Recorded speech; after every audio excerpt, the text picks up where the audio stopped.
Protocol sa AKAP, mas pinahigpit ng DSWD para maiwasang magamit sa eleksyon.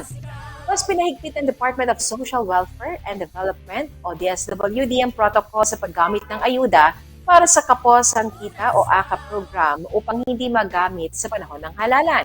Sinabi ni DSWD Secretary Rex Gatchalian na nakikipagtulungan ng ahensya sa Department of Labor and Employment at National Economic Development Authority para palakasin ang mga alituntunin at tiyakin na nasa ayos ang mga pananggalang para mapigilan ang maling paggamit ng pondo. Dagdag pa ng kalihim, isinasa ilalim pa ang nirabisang guidelines sa pagbusisi ng Office of the President at Department of Budget and Management para mapalakas pa ang safeguards at maiwasan ng political partisan habang nalalapit na ang 2025 midterm elections. Kabilang sa mga pangunahing safety measures ay ang paglalathala ng mga pangalan ng benepisyaryo at mas mahigpit na pagbabawal sa mga kandidato na maugnay sa AKAP payout activities.